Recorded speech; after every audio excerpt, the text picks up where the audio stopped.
cold? Y'all cold? Is it cold? I'm okay. Okay. Left. Hey there, Jordan. I am in Tampa, Florida, my old stomping grounds. I went to school here. And we are in a hair salon with Deanna and Andrew Joseph. We are going to be talking quite a bit about the governor's, I guess you could say, his attack on woke, which seems to be a pattern around the country now, with Republicans going after wokeness, which to me is a massive distraction on the actual problems happening in this country and in communities like Tampa. But I wanted to start, and by the way, smash the like button, share this live stream, like button right under the video.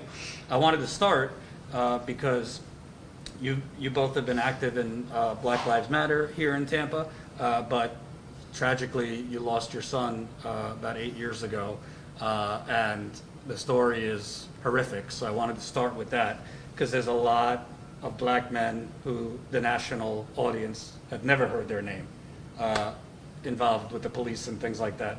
Can you tell us about Andrew Joseph and what happened? Well, Andrew Joseph III was my son. He was 14 years old, and he attended St. Stephen's Catholic School. And he came home one evening just really excited because in our faith of Catholicism, confirmation weekend is something really big. And it was the weekend of his confirmation, so some friends within our community invited him to the Florida State Fair on Student Day. Andrew had received a ticket from a friend of his who attended the local Hillsborough County Public Schools, and we had arranged carpool transportation with our neighbor. Everything was set, and the children would go to the fair, and the mother would pick up the children as well as drop them off.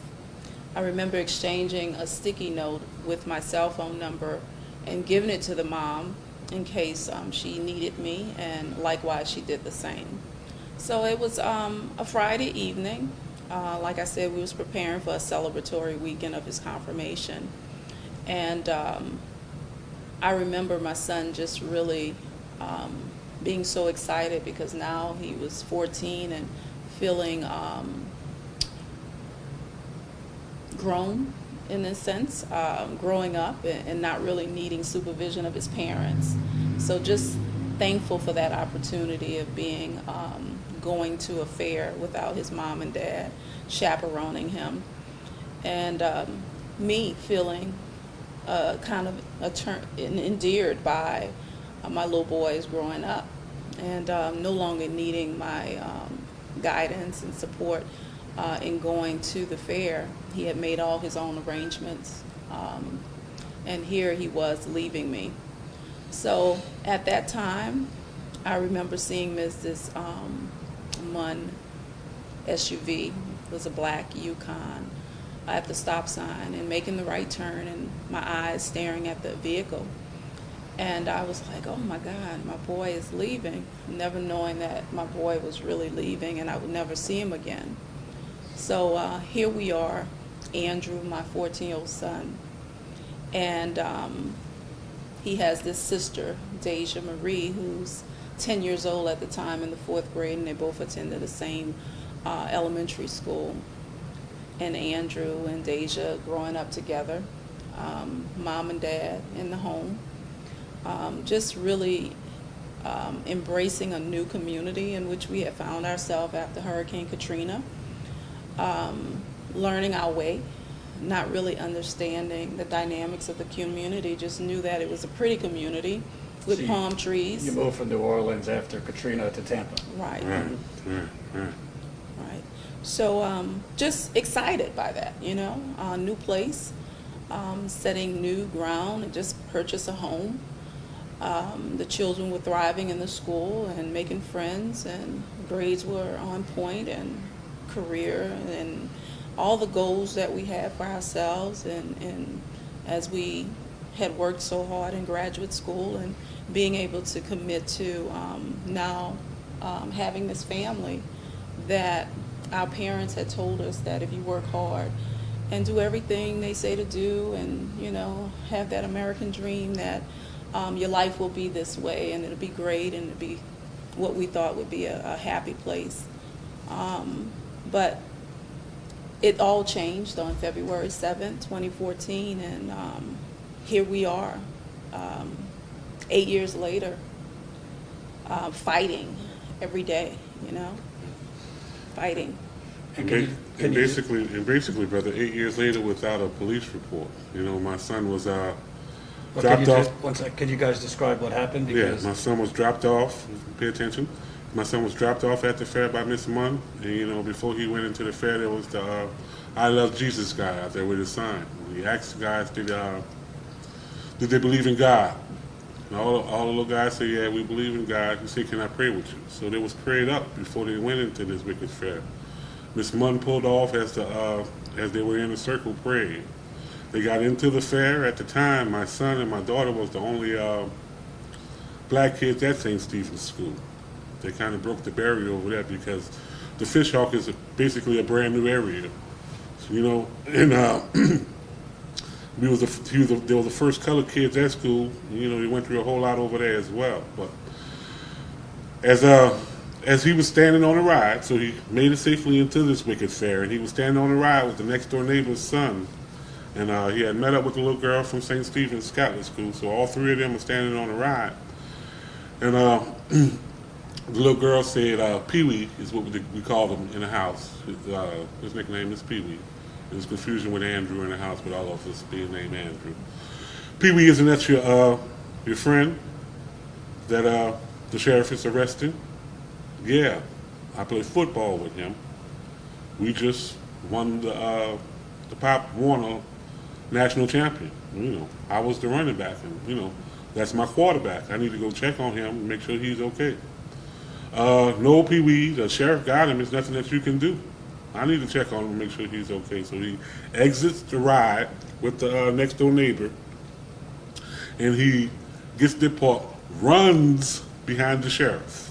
He runs toward the sheriff that has his friend in custody. And this is the jump out boys. This is the green team. This is the gang task force that's working the fair this particular weekend. All right, so you know how the kids dress. And as they physically handle these little boys, 12, 13, 14 years old, the gang task force, the little boy hat falls off and the shoe falls off. My son retrieves his hat and his shoe. The little boy name was Robert. Robert, here's your hat, here's your shoe. Pee-wee, you see how they handling us? Yeah, man, what's going on? What y'all did? We didn't do nothing. Sir, why they're being arrested? You know these kids? Yeah, they're my teammates. I was supposed to come here to be with them. But come on, you need to come with us. For what? I haven't done anything. Instructs his partner to get my son and the next door neighbor. Now they're involved. So there was paraded all through the main street inside the fair. All right. There was no facility out there to process these kids.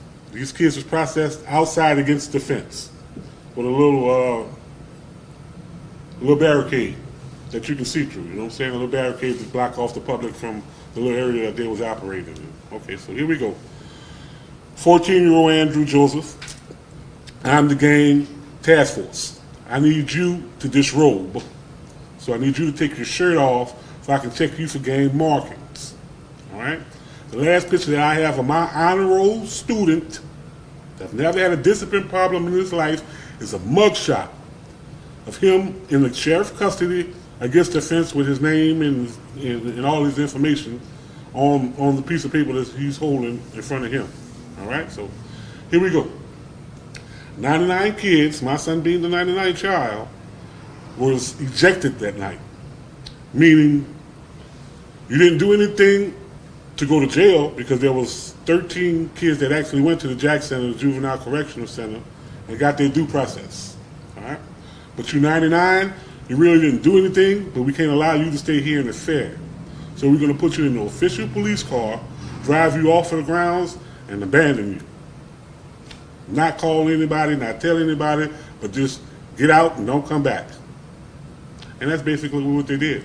They photographed my son, fingerprinted him, put him in the back of the paddy wagon and dropped him off maybe not even a football field, maybe 100 yards away from where he was killed at, which was on top of I-4 by one 19-year-old Jonathan Hatfield. My son was abandoned and was trying to get back to the safety of the fair. Jonathan Hatfield was coming from the fair going to the casino. You know, our small world, Jonathan Hatfield was coming from the bar going to the bar. Jonathan Hatfield wasn't given a breath test. He wasn't given a ticket. He was allowed to leave the scene with my son's remains all over the front grill as if nothing had ever happened. All right? So now my son is dead on top of I-4. Miss Munn is there at 8, 9 o'clock, ready to pick the kids up. Now there's mass confusion that goes on at the fair that night. I mean, total chaos. The sheriff office, the Hillsborough County Sheriff Office, totally lost control. All right?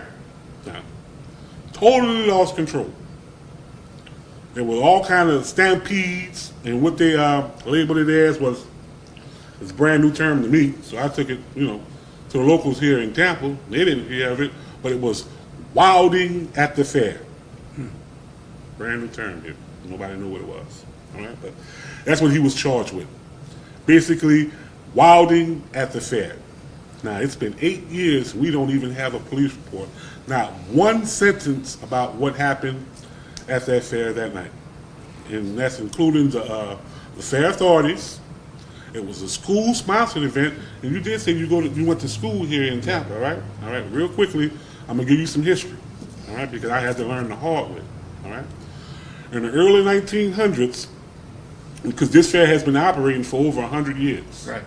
All right, and I'm not sure you're not old enough, but in the very beginning, the fair used to be on the other side of town, in West Tampa. All right, that was back in the 60s. That's when the black folks wasn't allowed to go to the fair with the white folks. So the black folks had their own particular day to go to this fair, which was known as Negro Day. All the black people was able to come to the fair for free, you know. But when they got to the hood, it was Nigger Day at the fair. All right, so you fast forward from Negro Day, and they went to your era, which was Midnight Madness, which was another total catastrophe, to where they were when my son died, Student Day. All right, that's where they let all the Hillsborough County school district schools out of school. All right, the teachers out, the janitors out, the cafeteria workers out, everybody's out of school, and as a result, you get a free ticket to go to the fair. All right, so the whole school district is out. The kids are almost strong on to participate in this fair because you got the whole day of school off. You got a free ticket in your hand. Everybody in the community is going to the fair. Why I can't go to the fair? You know? Most parents don't get off of work till 3 o'clock, 5 o'clock or later. All right? The fair opens up as early as 8, 9 o'clock in the morning. Yeah. And they're almost inviting our kids down there by themselves. And our community shows us, you know, you can't even go to Chuck E. Cheese without your parent. You can't go to a Winn-Dixie or a Publix or any type of supermarket and get a free cookie without your parent. But you're being invited almost strong on to come to this fair without your parent. And it's a very different type of atmosphere as well because, you know, we're broadcasting live here in Florida, the gut of the beast. Right. All right? So, you know, I have the right to stand my ground here in Florida. And as of right now, if I'm, you know, a regular George Zimmerman that has a permit to carry a concealed weapon, if I show them that little paperwork, I get to come in the fair with my gun. So you can't put children, because it's Student Day, guns, in alcohol in the same environment and feed it to the community as if it's safe. Right. So this has been going on for 100 years, and nothing has changed but the name. Because if you can put my son in the back of a police car, drive him around the block 3 or 4 times, and let him out in the middle of nowhere. That's a modern day lynching. And let me ask you, this is 8 years ago. You're saying that they didn't breathalyze the driver.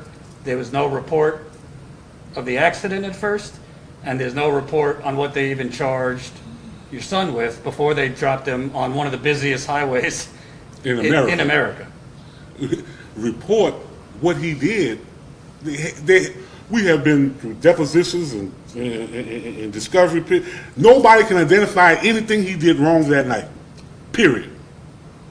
This case has nothing to do with wilding, but that's how they painted him, that he was a gang member at the fair that was wilding at the fair, that got kicked out of the fair, that got hit on top of the interstate with other gang members chasing him. That's the story that they fed to America on that night. And it started here locally in Tampa. And not a sentence since. And it's been our effort to replace that narrative that was, that original fake news. Because this was a long time, we have seen the culture change. Yeah. It's been a long time. This was really pro police, when police were still heroes. Yeah. And when you ask about the accident on the interstate and Jonathan Hatfield, he was coached through the whole recording, and in the actual recording that we did receive, he's being coached by a corporal. He's a white guy? Yes, definitely. And for the fact, he lawyered up on the sideline. He was on the phone with his lawyer as he was being interviewed by the state trooper. And all this is after the death, which really didn't have anything to do with his death. All this is after the death. Right. And we found ourselves as a family seeing all the disparities that were existing in this situation, and filed a grievance with both agencies, following the protocol as we saw fit. And the state of Florida, as well as the Florida Highway Patrol, came back with a notice that we were to pick up at the office, saying that the officer who investigated the crash, the actual scene, he would have written, and he was reprimanded, and that this would show up in his personnel file, that he read the handbook, and now he understands the policies and procedures of how to conduct a vehicular homicide investigation. So those are just the insults and the betrayal of trust that exist here. And many people have not put attention to it, had not put light to it. And we found ourselves as a family having to bring that to light and show what we know to be true. Because like Mr. Joseph said, we didn't receive a police report. We had to actually do our own work here in investigating what happened to our son that night. And public, when you went to file grievances in the integrity department and all those places, his file was nowhere to be found because they had already taken it to the higher office, I would say, to be able to save themselves from any repercussions. And So there was never no arrest record. Right. The original question. And most of these kids that they arrested were black. yes, No, I'm sorry. All of the 99 kids that was arrested that night were kids of color. All right? The gangs here in Tampa is 80% Mexican gangs. Latino. I'm sorry, Latino gangs. Okay? So your population, your arrest population at the fair should look like the population in the community. But 85% of those arrests were black, were kids of color, black kids. And the the Latinos are all the 15% that was missing. Okay, so all 99 kids that was arrested didn't get a telephone call home. All 99 kids that was arrested was abandoned on the side of the highway. All 99 kids that was arrested, nobody got a snail mail home maybe 2 or 3 days later saying that your child was involved in this situation. All 99 kids that was arrested was registered as gang members. Wow. So if you didn't go home and tell your mama, I was arrested tonight, the next time that you're stopped, you're in the computer with your fingerprints, your picture, your profile as a registered gang member. Right. When nobody knows. So we see it as they were creating a database on our young people.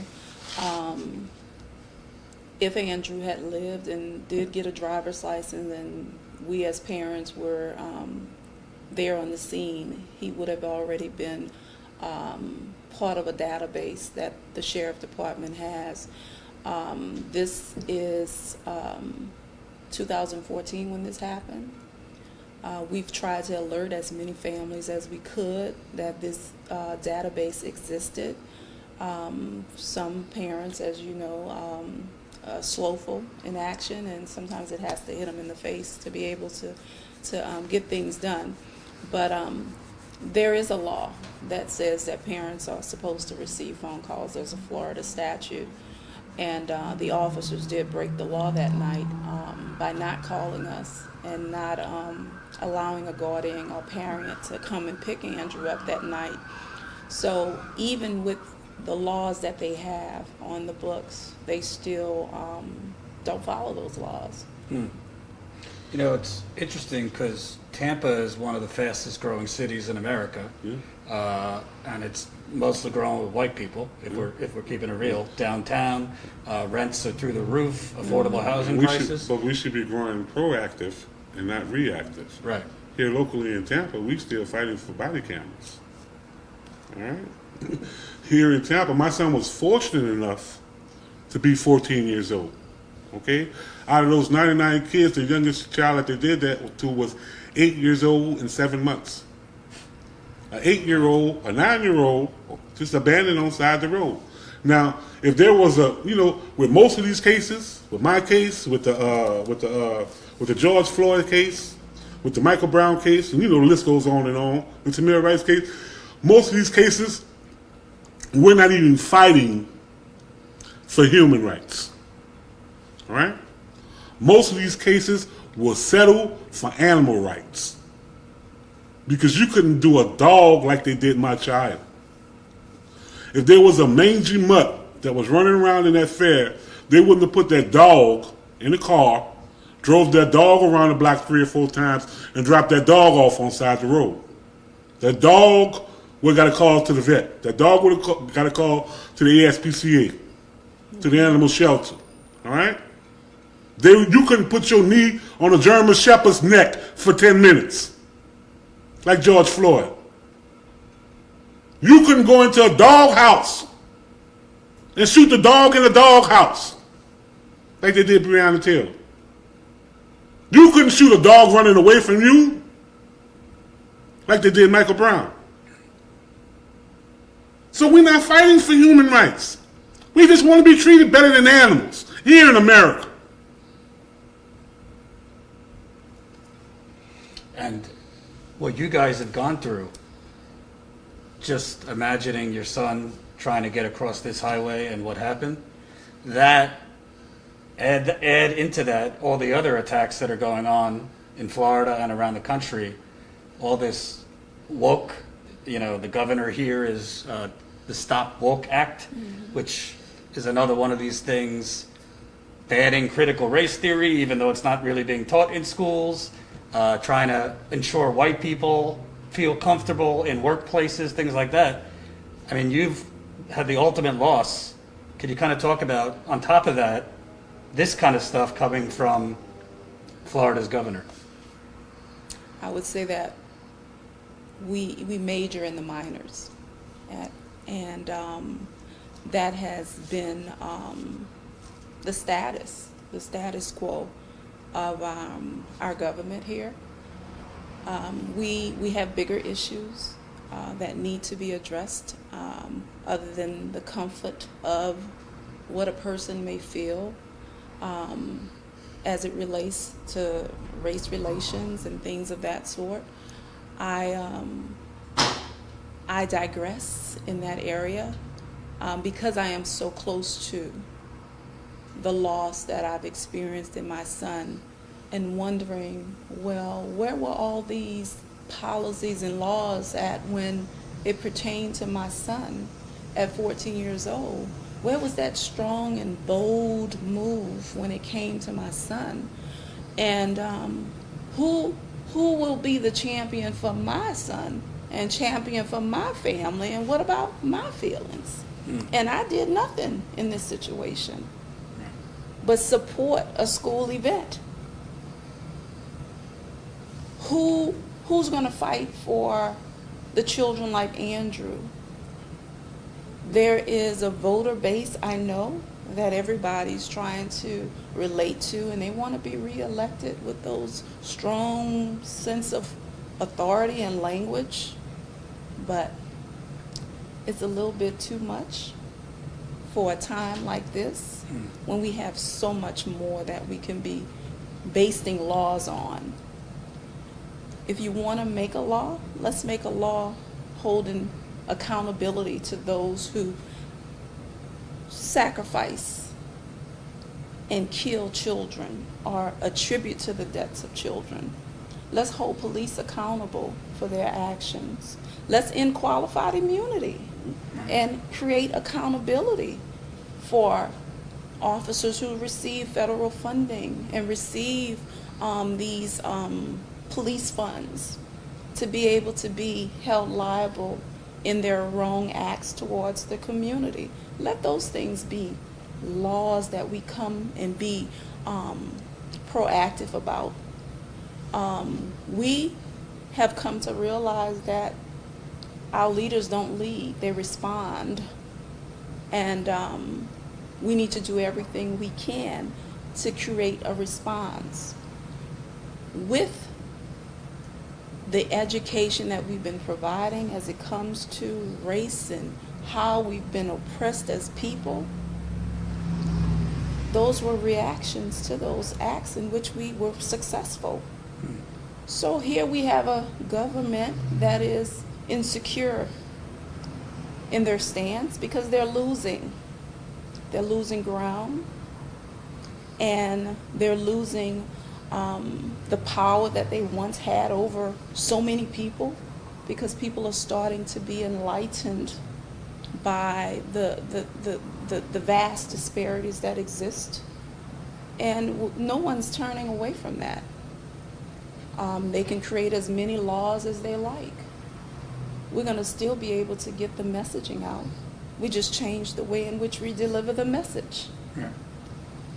So I stand, not really bothered much by what we see with the governor, because I do know giants with their appeal to rule, that they do fall. Right. And that's just a giant that's waiting to fall. And they're doing it to themselves. And let me ask you also, it seems like all politicians to me. We know Republicans and the police, but President Biden made a lot of promises on police reform. Mm-hmm. That ain't happening. He's now talking about giving the police more money. So what does a family like you, who's experienced the ultimate loss, and black people that you're talking about don't feel safe with them going to the supermarket without their parents? How do you continue on when politicians on both sides are failing you so much? Well, the biggest problem on the planet is racism. And there haven't been a generation that's been smart enough to solve it. So what we're doing at this point in the juncture is planting those seeds to replace this racism, which is a world of hate. We operate off of hate in this system, and replace it with the system of love, meaning the people that need the most help needs to get the most constructive type of help, which is basically common sense. But if you really step back and look at it, no matter what category you think about on this planet, black people are always dead last. In any situation, in any category you can imagine, from law, labor, politics, food, housing, water, air, you name it. And by design, black people are last. The people that needs the most help needs to be getting the most constructive type of help.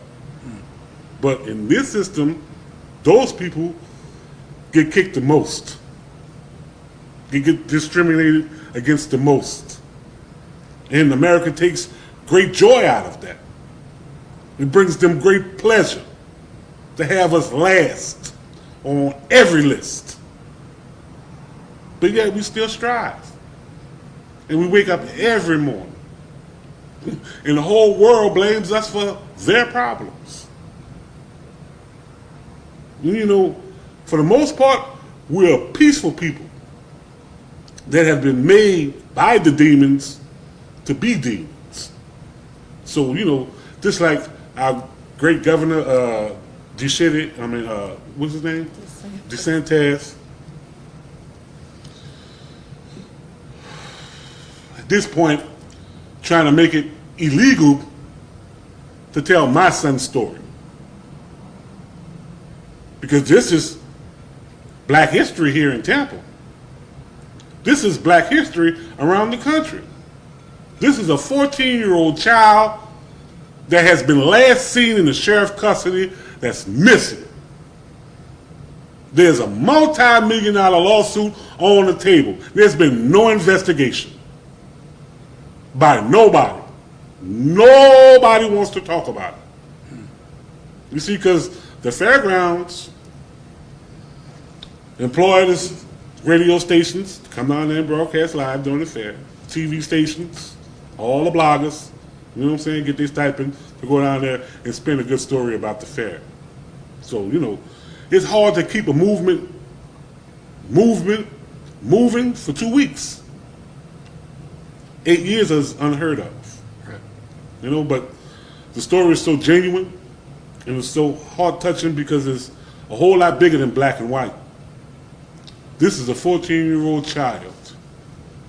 That could have been anybody's child. That was put in a police car and kidnapped and abandoned on the side of the road. Like some old roadkill. And you know, when I signed for my child was dead.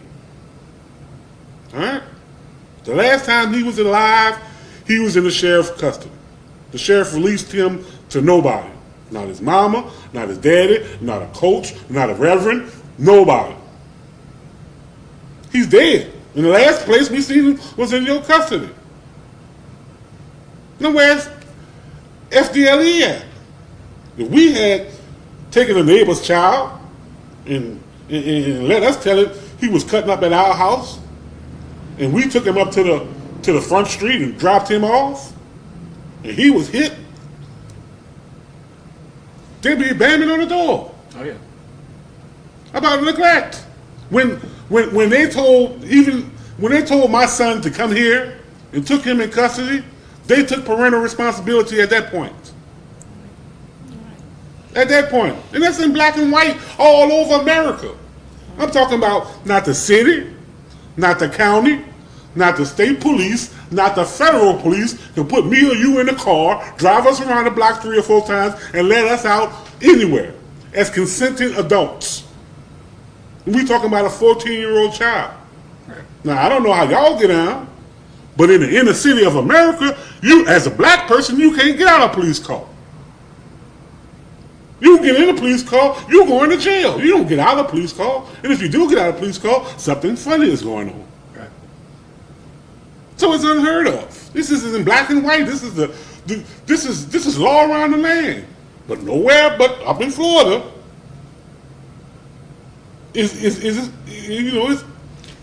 What has been their response to why there's no police report? I mean, how do you go 8 years with stonewalling? Cyber immunity. This is what they're hiding behind. Okay? We can't be sued. The police. The police. Sovereign immunity. The police gets qualified immunity. The state gets cyber immunity. That's the difference between state and the federal. All right? They're not qualified for immunity, period. They're not qualified. It's gross and unusual, and they should have known better. I mean, as a football coach, you're taught that's police 101. You don't leave a kid on the field by himself. In school, you can't, just as a principal, get out of my school, you suspended without no paperwork, without no phone call home. I mean, in every profession in the world, this is 101. Right. And through deposition and discovery, let them tell it. They've been doing this for 25 years. It can't be wrong. And you said something about that what the governor's trying to do is basically outlaw the teaching of stories like this. Anything that makes white folks feel uncomfortable. The truth. He's trying to block the truth. How we have been treated from our ancestors up to today. Don't want the truth to be told. That's why they knock all the noses off of the pyramids in Africa. That's why all the lips are missing, because that's the truth. They don't want the truth to be told. That's what they're blocking. The waking up of America is the waking up of black folks. Because we were great people at one point, and then we went through a deep sleep. And we was taken advantage of greatly. And this is part of the awakening, just like your Star Wars, which is the story of America, which is true. The waking up of a great people. There's an old African proverb: when you wake up, it's your job to wake up your neighbor and wake up your community. And your community raises the village. That's the old teaching, because we were great people before we were slaves. So whatever we are here today as black people is what America made us. Because, America is our stepdad that's in the league, that's playing NFL ball, that's doing nothing for our mama. But he's making millions and billions of dollars. But, we're our children. You're the reason we're here. You came and stole us. And we built your first millions through the cotton industry. All right? And we have nothing. The bottom of every list. And it's almost our responsibility as human beings to solve the biggest problem on the world that's been here. Everything else should be on the back burner. We should be dealing with the biggest problem on the planet, racism. The elephant in the room that nobody wants to talk about. And including our great Governor DeSantis. Nobody wants to talk about it. And that's where we have a problem, because minds are open and people are wanting to learn more. And there's this percentage that deals with DeSantis who don't want to know. Some people are committed to their ignorance, is what I would say, and don't want to feel any implications for the past sins of their forefathers. And we can't make things right unless we go back and atone for the things that have been done in the past and what has gone wrong. And we have that system here, whereas when you think about elected officials, it's easy for them to forget. When you had asked the question about Biden and government and Republican and Democrats, backbiting and doing things in which are not in the interest of the voters, my response to that would be, even if they don't respond, they have to be held accountable for not responding. And it's up to us as a people to create that reckoning where they be reminded each and every day that they had not respond. And if that means taking it to their front door, that's what you do. You take it to their front door, and you don't let it go. We can't let this go. We can't. And it'll be a great response to, President Biden himself to, reward his constituents, who's the black woman who got him in office, who beat the Republicans in 2016 and beat him again in 2018 and beat him definitely in 2020 by the biggest margin ever. And there's no more of a reward but to ensure black mothers. And, you know, step one is abolishing the immunity. You know that police are held responsible for their actions, just like everybody else in America. Just like your doctors, just like your lawyers, just like your hairdressers. You know, the taxpayer don't have to pay for their mistakes. This is not coming out of their pocket. They explain that to you in court. If you give the settlement to the family, it's coming out the community's pocket. Policemen should be responsible for their own actions. If you Google qualified immunity, if you Google cyber immunity, if you Google crown immunity, it doesn't even read right to the human eye. And this benefits everybody. It's not a black issue.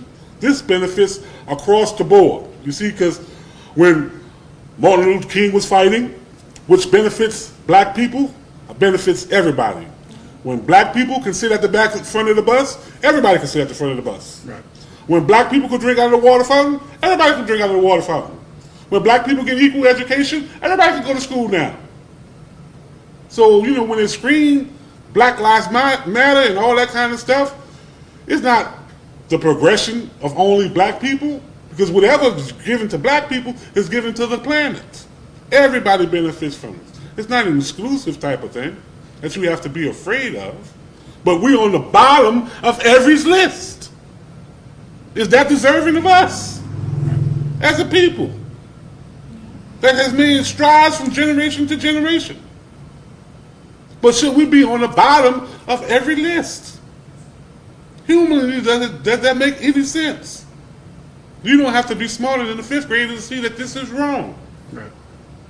Would you like to see more in the black community here and nationally not automatically vote for the Bidens of the world if the Bidens of the world are not going to do much more than appoint a Supreme Court justice who's black, which is historic, but that doesn't change. Yeah, baby steps when we should make giant steps. Right.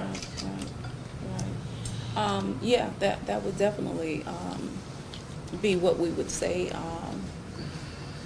Vote in your interests. You know, vote in what feels right to you, not just because someone said that that's the candidate you should go for. And do your own research. You know, look at the track record. The record always speaks for itself. Mm-hmm. And as we look at our people, we take pride in voting. And in that pride, let it go a little bit further, whereas your pride looks like I made a difference in my vote. And as a result of my difference, it changed my community. So, and people are benefiting and will benefit for generations to come. So it is a never-ending cycle that we have to continue to be aggressive in our stance. We can't allow one person or one group stop our momentum, and we can't focus on the smaller issues as it stand. And I would say that the local politics had better be the business of all of us, because what happens here will eventually happen in other places, and it'll spiral from here to other places. And I often, as we travel, we hear stories of how Florida is laughed at by many people when they say, "Oh, y'all have that crazy governor, or y'all have crazy government," and we would say, "Well, he can move to your area. He can somehow contaminate the waters in your area. So learn from that experience and be that much more proactive in your stance, because he has friends and they talk, and they're like a club. They stick together, and no matter it's right, wrong, or indifferent, they seem to all stick together. So let's do the same." to combat what he has and what he brings to the table. So we do the work that's necessary. We spoke about qualified immunity. If anyone wants to sign that petition, it's on the Black Lives Matter website, NQI, bit.ly NQI. So if you go to the Black Lives Matter national website, there is a link where you can sign the petition. We currently have over 50,000 signatures that we deliver to the Department of Justice. We're trying to get to 1 million. We met with Representative Ayanna Pressley, as well as Congresswoman Cori Bush. Our next stance is to meet within the Black Congressional Caucus and share with them Andrew's story, as well as the benefit of ending qualified immunity, sovereign immunity. And we do what we can in our areas, and everybody needs to do what they can, in your respective area of specialty. Do what you can. And we look at this work as sacred work to us because we are so closely vested into it, and it carries the spirit of our son who brought us to this work. And lastly, just tell the audience, what was your son like? My Andrew, Joseph III, he was a heartbeat of our family. He created laughter. It was never a dull moment with Andrew. He was just a vibrant young person, almost as if he was that child who motivated children who wanted to commit suicide. I remember him just really mentoring and standing up for children who were bullied, and being that person who would be strong enough to stand up to the bully and say, leave him alone, he's with me. And we look at those things and looked at those characteristics that he brought to us, and the letters that were shared after his death, reflecting on all of the great qualities that he had and all he presented and all he gave. And he was just a giver. On the day of his death, he gave his clothes to the boys that he went to the fair with. He dressed them in his clothing all the way to their shoes. And he wore uniforms, and I remember him saying to Mom, they're going to give the clothes back to me. But when he died, we let them keep the clothing, and we didn't take them back because we knew that that was important to him, to always share the things that he had with others. Just a great, great kid, and I'm so thankful that, I was chosen to be his mom, and that I had shared some space with him those 14 years. I would have wanted many more years with him. I would have wanted to see him grow up. On March 30th would be his 23rd birthday. So I thought about that this morning, what that would be like to have a 23-year-old son. But I will never know what that's like. But I know Andrew. I know Andrew is a inspiration and a spirit that guides us. He's the light that we needed to be able to see us through this tunnel. And we're grateful. We're grateful for him. And there's no feeling in the world like having to go to the graveyard to visit your child. You know what I mean? My son, because my dad is Andrew Joseph Sr., and I'm Andrew Joseph Jr., and my son was Andrew Joseph III. So when Katrina stole my dad, and state of Florida stole my son, they stole my DNA. They stole my namesake. I'm like the last one left, and we don't have any control over when our loved ones die. We don't have any control when their bones and their skins decompose in the graveyard. The only thing that we have control over the dead as the living is their name and their legacy. So we're almost like we're still his parents. Right. he's just in another place, in another world. But we're still, I mean, you know, us sitting here today is just, you know, when he was alive, his life consists of one accomplishment after the other. You know, he was a child that most parents had prayed for. But, you know, after he left, the doors kept on opening. And every other day was another accomplishment, another opportunity to tell his story. So, you know, we're still his parents. And we're still parenting his legacy. Because, you know, his story is supposed to not only be told to everybody that's coming through the womb now, but their grandchildren are supposed to hear his story as well, and so on. So long as your name and your spirit is here with the living, you're here also. You'll never die. But once everybody forgets your name here on earth, nobody's looking at your picture anymore, nobody's speaking you into existence anymore, only then you're truly dead.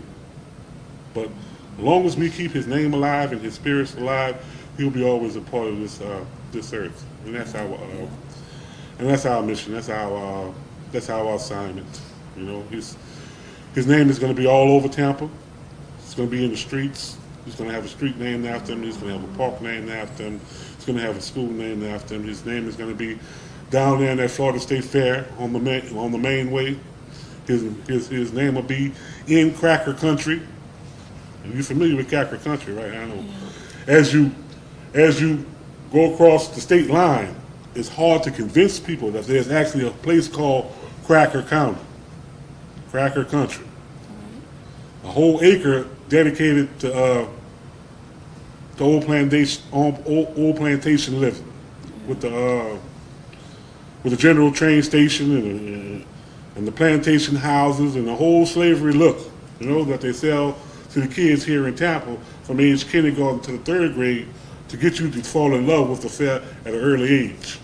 Because, you know, to say something bad about the fair here in the midst of Tampa is to disrespect something everybody loves. And this fair has never been anything for our community, as far as the black people are concerned. Every year it's held in February, and there's nothing down there for us in Cracker Country. So it's our mission to have my son's name, his Muriel, his story down there in Cracker Country.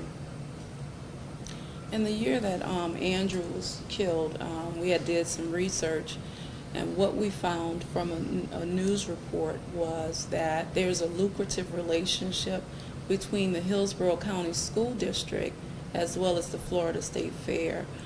On that particular year, there was $1.4 million that was exchanged between the two, which gave light to the idea that they could turn away and not ask the fair, how are you going to protect our children if we give you the heads of our children?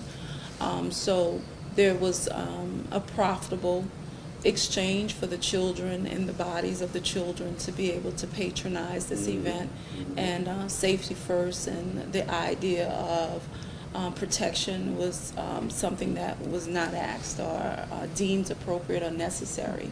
So I want the viewers to also recognize that oftentimes you have to also follow the money. Oh, yeah. To be able to get a clear picture of what things look like. And picture this is unbudgeted money, because like I mentioned earlier, the school board takes the whole complete day off of school and gets $1.5 million in return. Don't have to work that day. And this is not money that's part of their budget. This is fundraising money, untraceable money that's just given to the school board for the use of our kids, for your kids, for our kids. So they're basically just pimping our children out. They're selling our kids. They're selling their heads to this wicked fair that has guns in it with the kids. Now, when our great President Trump comes to the state fair, there's no guns that's allowed. When Hillary was running for the fair and she came and did her soapbox edition, there was no guns that's allowed in the fair. There's no guns that's allowed in the amphitheater. There's no guns that's allowed at the Strawberry Festival. There's no guns that's allowed at the arena. This is the place where it's like a nuclear bomb waiting to explode. Right. Because here, you know, there's alcohol, so I done had a few drinks. You know, I'm a white man. I got the right to stand my ground. I have my pistol on me. And, you know, your little black stuff that just ran over my wife, and now you're all up in my face. I have the right to stand my ground. And you got to realize that, you know, if they letting permitted guns in the front gate, black people got illegal guns coming through the back gate. So this is an atom bomb waiting to explode, because you're not going to be the only one out here with a gun. This is an atom bomb. There's a major incident that happened at this fair every year. Every year is a life-threatening incident. In 2014, they actually took the life. But every year is a life-threatening. This year, the little 7-year-old just fell off a ride. Yeah. Every year there's a news story to follow, and I just say that every year that news story will follow until you do right by Andrew Joseph. In his case, everything you ever think of will fail, your business will fail, and your numbers will continue to dwindle. That is my take on that, and that is where we stand as far as our family is concerned, because you can't keep doing wrong and expect that nothing come back to you. Thank you, guys. Yeah, but for the full story, please Google Andrew Joseph III and the Andrew Joseph Foundation, and you know, maybe you can do some follow-up work and try to get a statement from the sheriff and the school board. I will. And the fairgrounds. Yeah. And you know, try to get some of these concerns that we had answered. As an investigator, you know, why is it 8 years and no police report? Yeah. Why is there no investigation? You know, in custody death of a juvenile. Right. You know, these are serious everyday questions. There's no healing without answers. Right. Hurt people hurt people. Heal people help people. Right. I will. Thank you. Thank Okay. you. We'll be live again in about an hour, talking to tenants from the Tenants Union in St. Pete and Tampa about the housing crisis here. Thank you guys so much. But we'll be live around 5:30 again.